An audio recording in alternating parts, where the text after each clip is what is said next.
Hello everyone.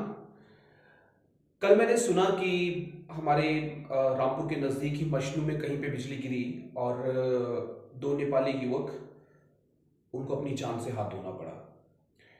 वो किसी पेड़ के नीचे शेल्टर लेकर के बैठ गए थे। यदि वो कुछ खास प्रिकॉशंस लेते तो वो बच भी सकते थे।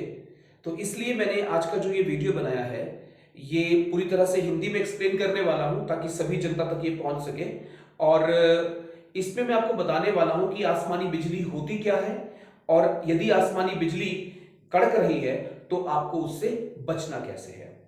तो आज का ये वीडियो आप एंड तक जरूर देखें ताकि आप जितनी भी प्रिकॉशनरी मेजर्स हैं, जो सेफ्टी मेजर्स हैं लेने की जरूरत है, उनको पूरी तरह से अंडरस्टैंड कर पाएं।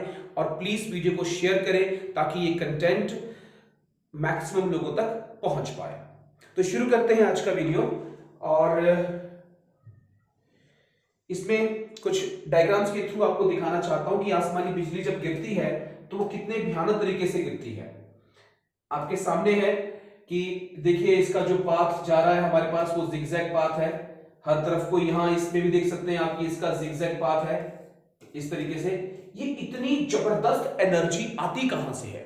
देखिए फ्रिक्शनल इलेक्ट्रिसिटी एक कॉन्सेप्ट होता है फिजिक्स में जो कि 10th और 12th क्लास में पढ़ाया जाता है बच्चों को। उसमें ये कहते हैं कि एयर फ्रिक्शन की वजह से चार्जेस जो हैं किसी बॉडी पे डेवलप हो सकते हैं।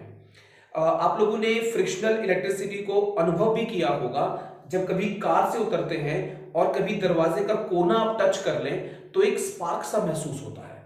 वो कुछ और नहीं है, वो फ्रिक्शनल इलेक्ट्रिसिटी ही है। मुझे तो कुछ ज्यादा ही महसूस होती है, मैं सच बताऊं तो थोड़ा समझते हैं कि फ्रिक्शनल इलेक्ट्रिसिटी के कारण जो ये चार्जेस क्लाउड्स पे डेवलप हो गए हैं उनमें जनरली क्लाउड के ऊपर वाले पोर्शन में पॉजिटिव चार्ज डेवलप होता है और नीचे वाले में नेगेटिव चार्ज डेवलप होता है। तो इस फिगर में आप देख सकते हैं कि जो ये अपने पास पॉजिटिव और नेगेटिव चार्जेस डेवलप हुए हैं उन्होंने क्या किया है।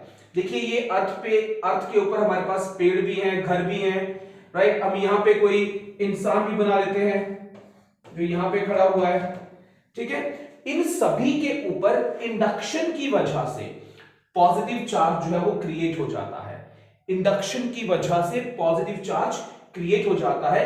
अब जो ये एयर होती है बीच में, जो ये एयर है बीच में, वैसे तो ये होती है इंसुलेटर, ड्राई एयर वैसे क्या होती है, इंसुलेटर होती है। अपने में से बिजली को पास करवाना प्रेफर नहीं करती, चार्जेस इसमें से मूव नहीं कर पाते।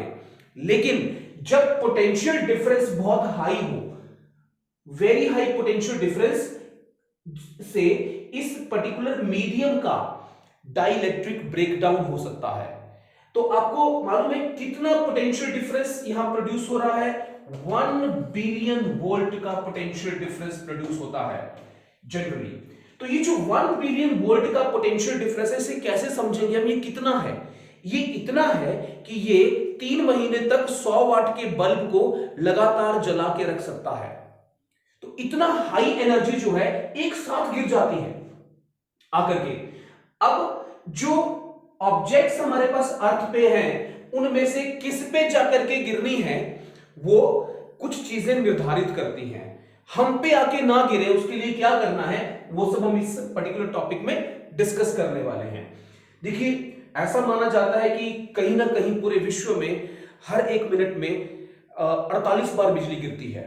इतनी जबरदस्त एनर्जी जो गिर रही है, अगर उसको हम हार्नेस कर लें, कंट्रोल कर लें, तो हमारी एनर्जी की जो डिमांड है, इतने बड़े बड़े हम हाइड्रो पावर प्रोजेक्ट्स बना रहे हैं, थर्मल पावर प्रोजेक्ट्स बना रहे हैं, न्यूक्लियर पावर प्रोजेक्ट्स जहां पे कि बहुत अपोजिशन भी आता है लोगों का, तो उन सब की डिमांड खत्म हो जाए बिल्कुल, और हम सिर्फ आसमानी बिजली से ही अपनी रोजमर्रा की बिजली की डिमांड को पूरा कर सकते हैं बहुत आसानी से।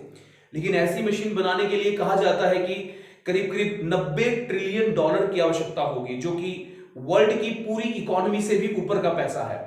तो ऐसा अभी संभव नहीं है, तो इसको हम कंट्रोल तो नहीं कर सकते, लेकिन सिर्फ ये कर सकते हैं कि अपने आप को इससे हम लोग बचा सकते हैं।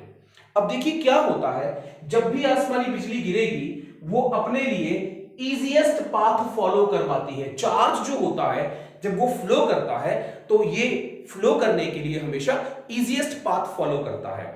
वैसे तो एयर एक इंसुलेटर है, लेकिन जो हाई पोटेंशियल डिफरेंस पे जो ब्रेकडाउन होता है एयर के मॉलिक्यूल्स का, वहां जहां जहां चार्ज को फ्लो करने के लिए इजी पाथ मिलता है, चार्ज उस पाथ से निकल जाता है। इस कारण से इसका पूरा मोशन कैसा होता है, जिगजैग, जैसा कि यहां पे और यहां पे दिखाया गया है। अब क्या होता है, हमारी जो ह्यूमन बॉडी होती है, ह्यूमन बॉडी, इसकी रेजिस्टेंस बहुत कम होती है, सिर्फ 300 ओम्स के आसपास इसकी रेजिस्टेंस होती है टिपिकली एक ह्यूमन बॉडी की।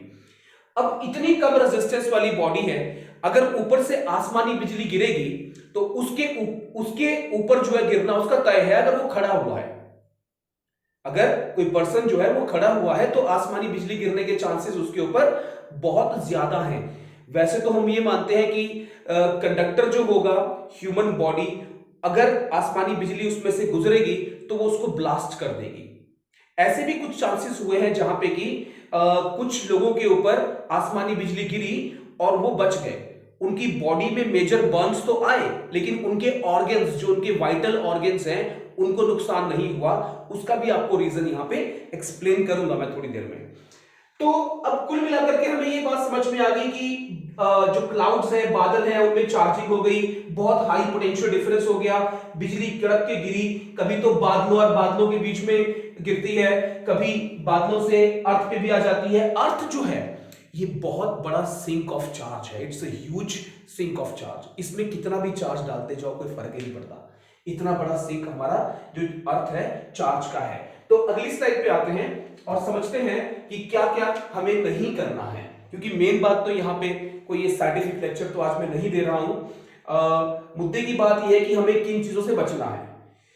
जब आसमानी बिजली गिर रही हो तो हमें ऐसे ओपन लैंडस्केप्स में नहीं रहना चाहिए। ओपन लैंडस्केप्स मतलब जैसे गोल्फ कोर्स हो गए हमारे पास, बड़े बड़े घास के मैदान हो गए, फुटबॉल की फील्ड हो गई, राइट। ऐसे ओपन स्पेसेस में रहेंगे तो हमारे ऊपर बिजली गिरने के चांसेस काफी ज्यादा रहेंगे, ये बात। और एलिवेटेड जगह पे नहीं रहना है, राइट। तो अगर चांस मिलता है बिजली को गिरने का, तो जैसे ये यहाँ पे एक पेड़ है और यहाँ पे आप खड़े हुए हैं, मान लीजिए यहाँ पे आप खड़े हुए हैं, राइट। तो इस पेड़ पे अगर बिजली गिरेगी तो आपको तो नुकसान पहुंचाएगी साथ साथ में, इसलिए आपको इस तरह से यहाँ पे नहीं खड़े रहना है पेड़ के आसपास। अगर आप ओपन ग्राउंड में इस तरह से वॉक कर रहे हैं तो भी आप बहुत अच्छा कंडक्टर है। मान लीजिए बिजली गिरने वाली है, राइट, तो बिजली यहां से जाने की बजाय वो आपकी बॉडी के थ्रू पास करना प्रेफर करती है, और आपकी बॉडी के थ्रू इतनी हाई एनर्जी पास करेगी तो वो आपकी बॉडी को ब्लास्ट कर देगी।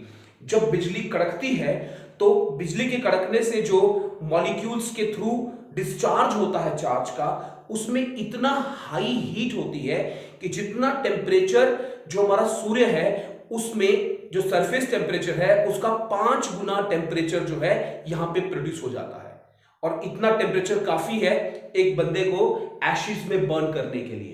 तो इसका मीनिंग ये हो गया कि यहां पे जब यहां पे ऊपर नेगेटिव यहां पे इस पे पॉजिटिव रिड्यूस होगा और बिजली जो है अपना रास्ता इसके थ्रू ढूंढेगी और ये बंदा गया। अच्छा, कुछ लोग क्या करते हैं कि छतरियां लेके चलते हैं जब बारिश हो रही होती है। अच्छा, मैंने बहुत कोशिश करता हूं जितना कम हो सके अम्ब्रेला का इस्तेमाल करूं। आजकल बारिश का मौसम है, कोरोना ने वैसे ही तबाही मचाई हुई है, साथ साथ में ओले भी पड़ रहे हैं, है ना। तो चलिए बचने की कोशिश करते हैं। कुदरत का कहर है, हमने इतना खराब किया है कुदरत के साथ, तो बर्दाश्त करना ही पड़ेगा।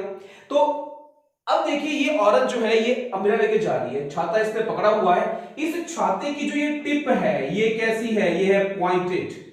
यहां भी एक फिजिक्स का कंसेप्ट इस्तेमाल होता है कि जो पॉइंटेड कंडक्टर्स होते हैं उनमें सरफेस चार्ज डेंसिटी ज्यादा होती है, वहां पे चार्ज ज्यादा रहता है, क्योंकि चार्ज डेंसिटी जो होती है वो क्रॉस सेक्शनल एरिया के इनवर्सली प्रोपोर्शनल होती है।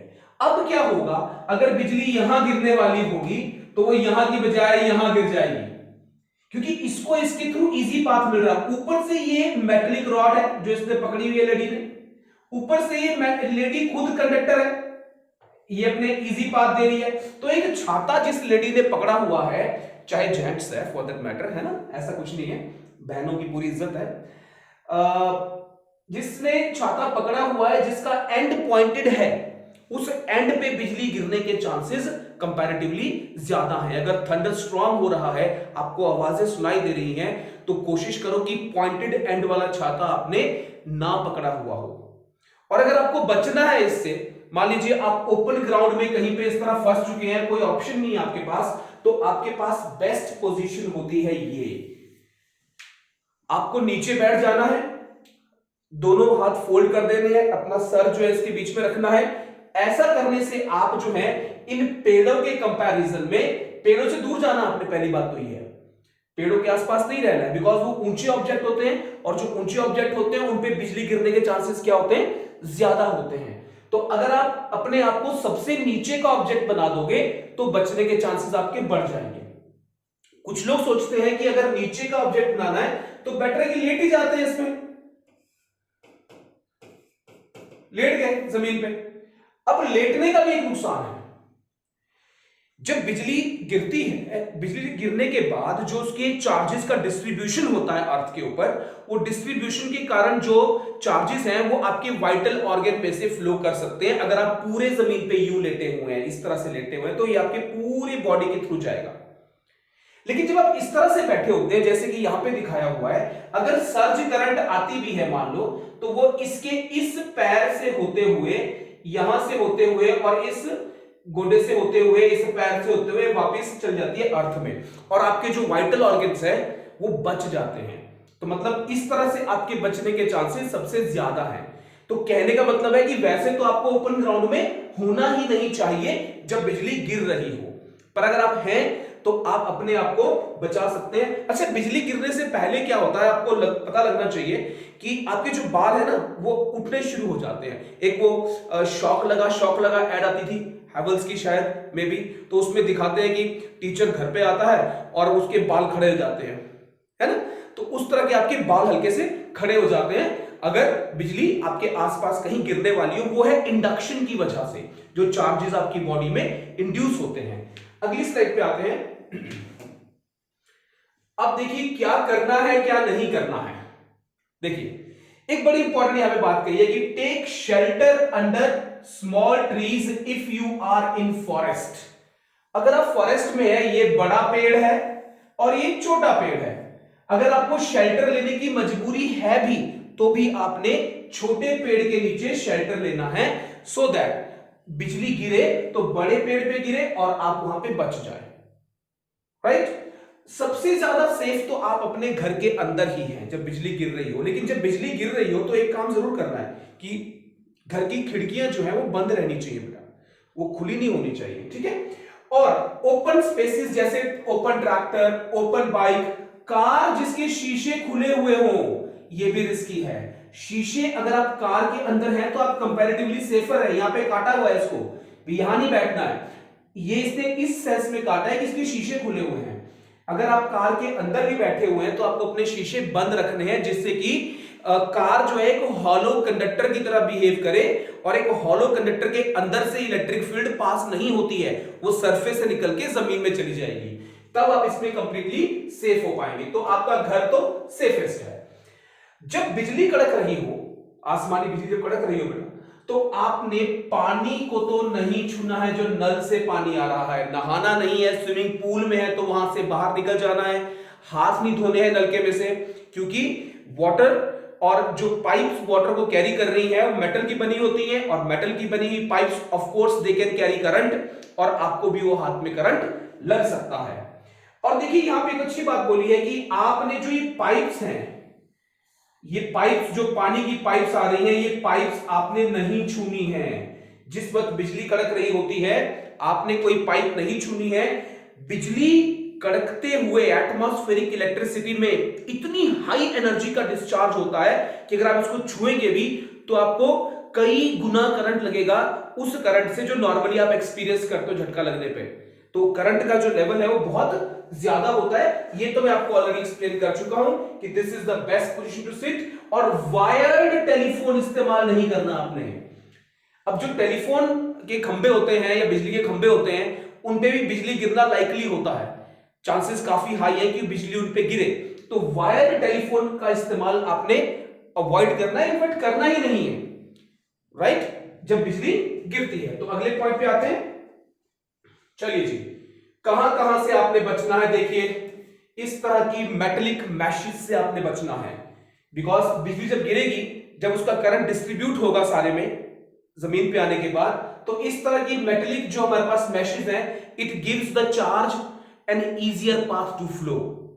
आपने इस तरह के टावर्स के आसपास नहीं रहना है, बिकॉज इन टावर्स पे बिजली गिरने के चांसेस क्या रहते हैं? हाई रहते हैं। आपने कोई भी ऐसा ऑब्जेक्ट नहीं छूना है जो कि मेटल का बना हुआ हो।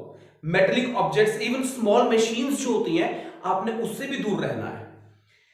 अब देखिए, जो बड़ी बड़ी बिल्डिंग्स होती हैं, पहले हम देखें कि 1700 से पहले लोग बहुत डरते थे बिजली गिरने से, और उनको लगता था कि कोई ये ऊपर भगवान का कोई प्रकोप गिर रहा है हमारे ऊपर, क्योंकि इतना नुकसान बिजली करती थी उस जमाने में।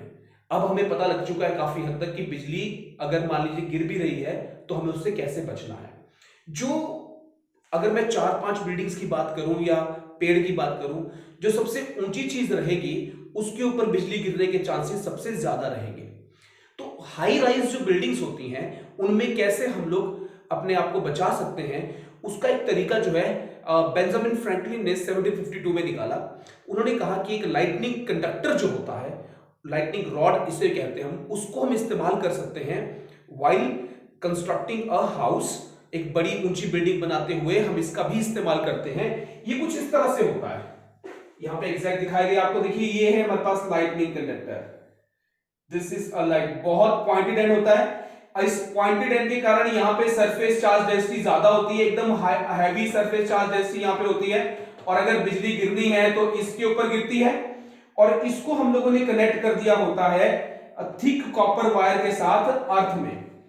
तो उससे क्या होता है कि हमारा घर बाईपास हो जाता है। जैसे यहाँ पे और बेटा डायग्राम दिखाया गया है कि ये मेरे पास लाइटनिंग कंडक्टर है, बिजली इसमें गिरी और ये जो तार है ये सीधी निकल के कहां चलेगी? बोलो, इसको हम ग्राउंड में डीप वरी कर देते हैं, जिससे क्या होता है बेटा कि हमारे पास बिजली जो है उसका चार्ज का जो डिस्चार्ज है वो ग्राउंड में चारों तरफ फैल जाता है। आइडियल कंडीशन में नीचे हम एक मैश बनाते हैं कॉपर का ही, ताकि चार्ज का डिस्ट्रीब्यूशन जो है वो प्रॉपरली सारे में हो जाए।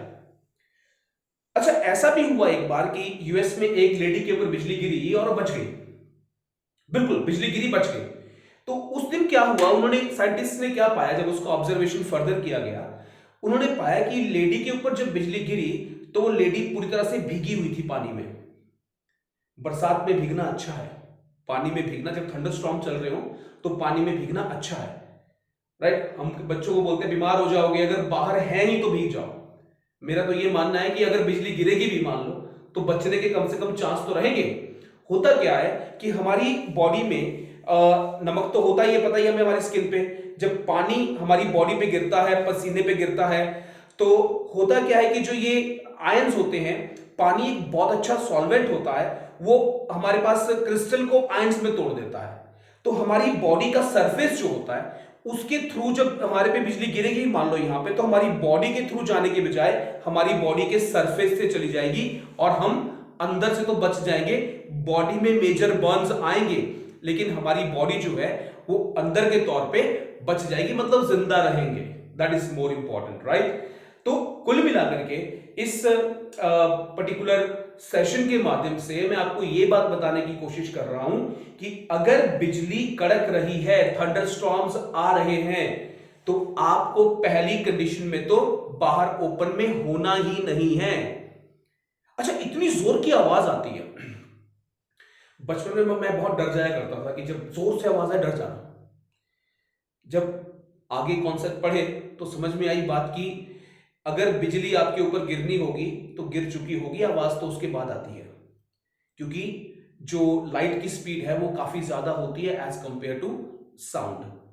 आप कभी देखना भी, वैसे देखना अवॉइड करना ओपन स्पेस से, बिजली कड़कते हुए देखना, जोर की बिजली कड़की कहीं पे आपको बिजली कड़कती हुई दिख जाएगी और आवाज आपको थोड़ी देर बाद आएगी, तो मतलब साउंड हमारे तक बाद में पहुंचता है।